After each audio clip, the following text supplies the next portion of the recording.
Hi friends, ಉದ್ಯೋಗ ಮಾಹಿತಿ YouTube ಚಾನಲ್ಗೆ ತಮಗೆಲ್ಲರಿಗೆ ಆತ್ಮೀಯ ಸ್ವಾಗತ.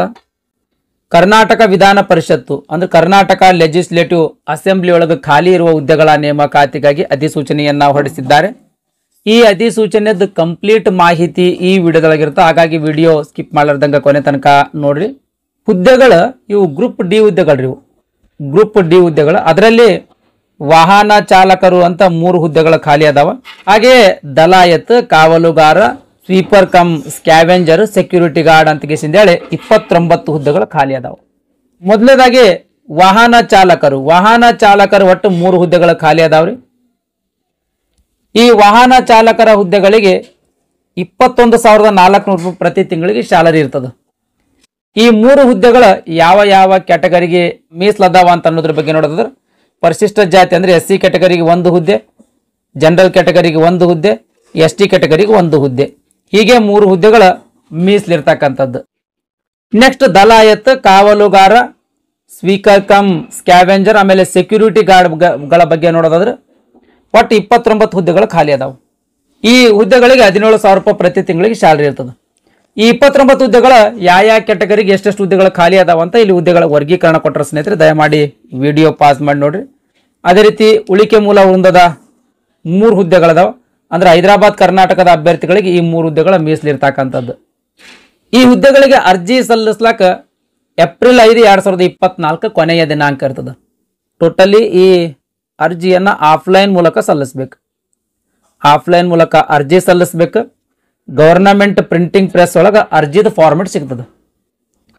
ನನಗೆ ಗೊತ್ತಿರತಕ್ಕಂಥದ್ದು ಧಾರವಾಡ, ಬೆಂಗಳೂರು, ಮೈಸೂರು, ಕಲಬುರಗಿ ಈ 4 ಜಿಲ್ಲೆಗಳಲ್ಲಿ ಗವರ್ನಮೆಂಟ್ ಪ್ರಿಂಟಿಂಗ್ ಪ್ರೆಸ್ ಇರ್ತಕ್ಕಂಥದ್ದು ನನಗೆ ಗೊತ್ತು ಸ್ನೇಹಿತರೆ. ನಿಮ್ಮ ಜಿಲ್ಲೆಯಲ್ಲಿ ಗವರ್ಮೆಂಟ್ ಪ್ರಿಂಟಿಂಗ್ ಪ್ರೆಸ್ ಐತೆ ಏನಿಲ್ಲ ಅಂತ ಒಮ್ಮೆ ವಿಚಾರಣೆ ಮಾಡ್ರಿ. ವಿಚಾರಿಸಿ ನಿಮ್ಮ ಜಿಲ್ಲೆಯಲ್ಲಿ ಗವರ್ನಮೆಂಟ್ ಪ್ರಿಂಟಿಂಗ್ ಪ್ರೆಸ್ ಇತ್ತು ಅಂದ್ರೆ ಸರಕಾರಿ ಮುದ್ರಣಾಲಯ ಇತ್ತು ಅಂತಂದ್ರೆ ಅಲ್ಲಿ ಹೋಗಿ ಅರ್ಜಿಯನ್ನ ತಗೊಳ್ರಿ ಸ್ನೇಹಿತರೆ. ನಮೂನೆ 1 ಅಂತ ಅರ್ಜಿ ಬರ್ತದ, ಆ ಅರ್ಜಿಯನ್ನ ತಗೊಳ್ರಿ. ಈ ಅರ್ಜಿಯನ್ನ ತಗೊಂಡು ಈ ಅರ್ಜಿಯನ್ನ ತುಂಬಬೇಕ್ರಿ. ಕಂಪ್ಲೀಟ್ ಆಗಿ ನೀಟಾಗಿ ತುಂಬಿ ಈ ತುಂಬಿರ್ತಕ್ಕಂಥ ಅರ್ಜಿಗೂ 1 ಸೆಟ್ ಜಿರಾಕ್ಸ್ ಮಾಡಿ ಎಲ್ಲ ಅವಶ್ಯಕ ದಾಖಲೆಗಳನ್ನ 2 ಸೆಟ್ ಜಿರಾಕ್ಸ್ ಮಾಡಿಸಿ ಈ ಅರ್ಜಿಗಳಿಗೆ ಲಗತ್ತಿಸಿ ಕಾರ್ಯದರ್ಶಿ, ಕರ್ನಾಟಕ ವಿಧಾನ ಪರಿಷತ್ತಿನ ಸಚಿವಾಲಯ, ಅಂಚೆ ಪೆಟ್ಟಿಗೆ ಸಂಖ್ಯೆ 5079, ಮೊದಲನೇ ಮಹಡಿ, ವಿಧಾನಸೌಧ, ಬೆಂಗಳೂರು 560001 ಈ ಅಡ್ರೆಸ್ಗೆ ಕಳಿಸ್ಬೇಕು. ಈ ಅಡ್ರೆಸ್ಗೆ ನೀವು ಅಂಚೆ ಮೂಲಕನಾದ್ರೂ ಕಳಿಸ್ಬೋದು, ಇಲ್ಲ ಖುದ್ದಾಗಿ ನೀವೇ ಹೋಗಿ ಆದ್ರೂ ಅರ್ಜಿಯನ್ನು ಸಲ್ಲಿಸಬಹುದು. ಒಟ್ಟಾರೆಯಾಗಿ ಅರ್ಜಿ ಸಲ್ಲಿಸ್ಲಾಕ ಏಪ್ರಿಲ್ 5, 2024 ಕೊನೆಯ ದಿನಾಂಕ ಇರ್ತದೆ.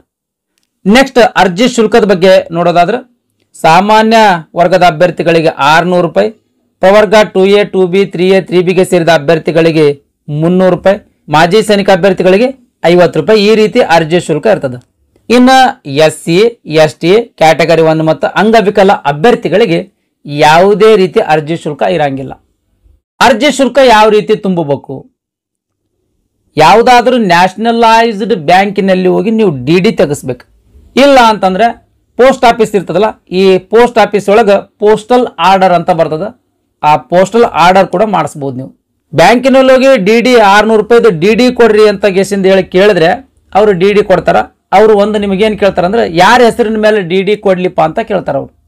ಆವಾಗ ನೀವು ಕಾರ್ಯದರ್ಶಿ, ಕರ್ನಾಟಕ ವಿಧಾನ ಪರಿಷತ್ತಿನ ಸಚಿವಾಲಯ, ಅಂಚೆ ಪೆಟ್ಟಿಗೆ ಸಂಖ್ಯೆ 5079, ವಿಧಾನಸೌಧ, ಬೆಂಗಳೂರು ಈ ಅಡ್ರೆಸ್ಸಿಗೆ ಪಾವತಿಯಾಗುವಂಗ DD ಕೊಡ್ರಿ ಅಂತಂದ್ರೆ DD ಕೊಡ್ತಾರ.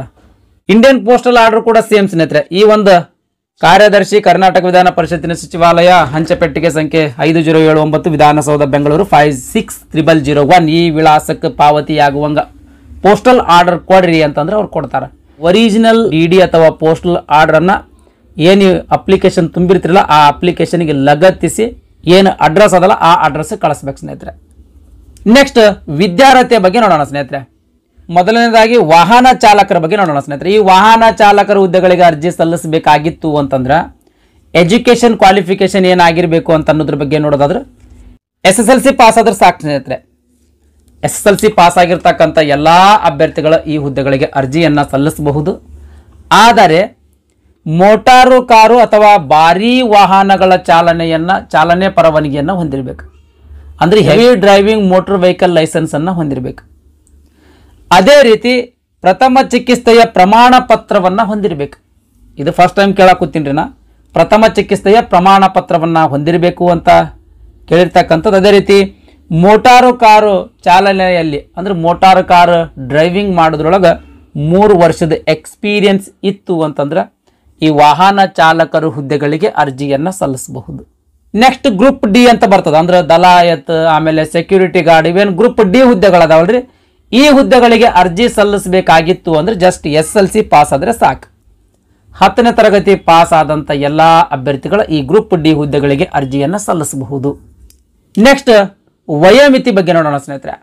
ಈ ಹುದ್ದೆಗಳಿಗೆ ಅರ್ಜಿ ಸಲ್ಲಿಸಬೇಕಾಗಿತ್ತು ಅಂದ್ರೆ ಕನಿಷ್ಠ 18 ವರ್ಷ ವಯಸ್ಸಾಗಿರ್ಬೇಕು.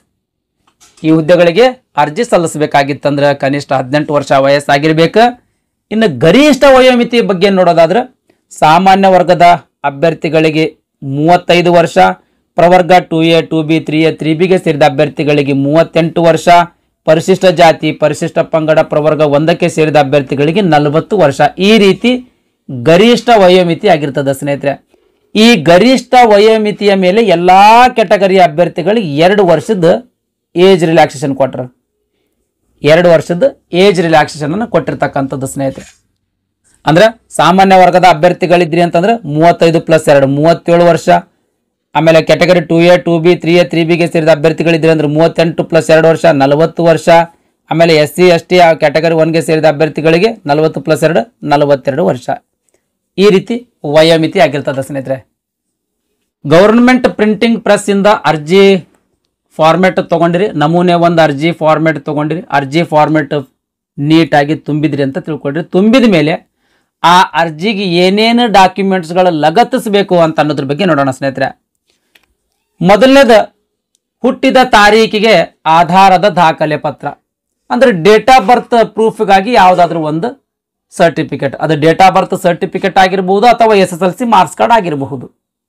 ಎರಡನೇದು ಹುದ್ದೆಗೆ ಸೂಚಿಸಲಾಗಿರುವ ವಿದ್ಯಾರ್ಥಿಗೆ ಸಂಬಂಧಿಸಿದಂತ ಅಂಕಪಟ್ಟಿಗಳು ಹಾಗೂ ಪ್ರಮಾಣ ಪತ್ರಗಳ ನಕಲು ಪ್ರತಿಗಳು. ವಿದ್ಯಾರ್ಥಿ ಯಾವ ಕ್ವಾಲಿಫಿಕೇಶನ್ ಮೇಲದ, SSLC ಮೇಲದ, ಅಂದ್ರೆ 10ನೇ ಮಾರ್ಕ್ಸ್ ಕಾರ್ಡ್ ಲಗತ್ತಿಸ್ಬೇಕು. ನೆಕ್ಸ್ಟ್ ಜಾತಿ ಪ್ರಮಾಣ ಪತ್ರ, ಇನ್ ಕೇಸ್ ನೀವು ಕಾಸ್ಟ್ ರಿಸರ್ವೇಶನ್ ತಗೊಳ್ತಿದ್ರಿ ಅಂತಂದ್ರೆ ಕಾಸ್ಟ್ ಸರ್ಟಿಫಿಕೇಟ್ ಲಗತ್ತಿಸ್ಬೇಕು.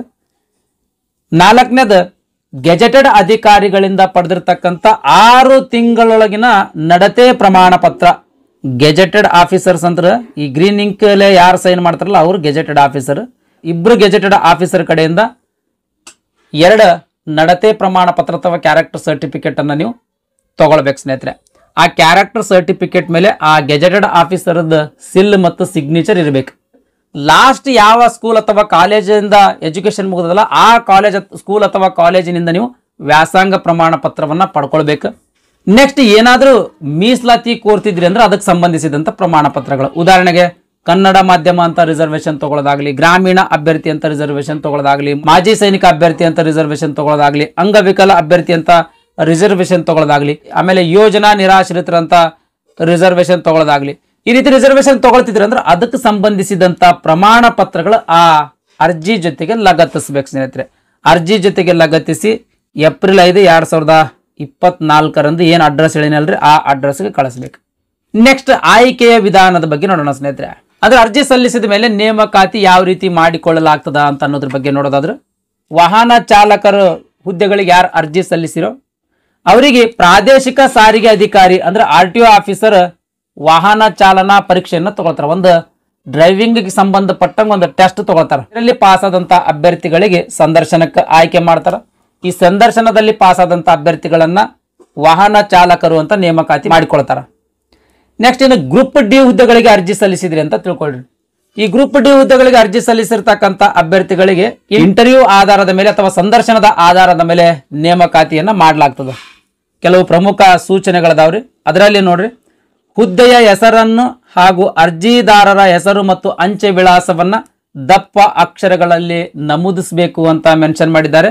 ಅದೇ ರೀತಿ ಅಭ್ಯರ್ಥಿಗಳು ಲಕೋಟೆ ಹಾಗೂ ಅರ್ಜಿಯ ಮೇಲೆ ಅಧಿಸೂಚನೆ ರೀತಿಯ ಯಾವ ಮೀಸಲಾತಿಯಡಿ ಅರ್ಜಿ ಸಲ್ಲಿಸಲಾಗುತ್ತಿದೆ ಅಂತ ಆ ಮೀಸಲಾತಿ ವರ್ಗೀಕರಣವನ್ನು ಸ್ಪಷ್ಟವಾಗಿ ಮತ್ತು ದಪ್ಪ ಅಕ್ಷರಗಳಲ್ಲಿ ಬರೆದಿರಬೇಕು ಅಂತ ಮೆನ್ಷನ್ ಮಾಡಿರ್ತಕ್ಕಂಥದ್ದು ಸ್ನೇಹಿತರೆ.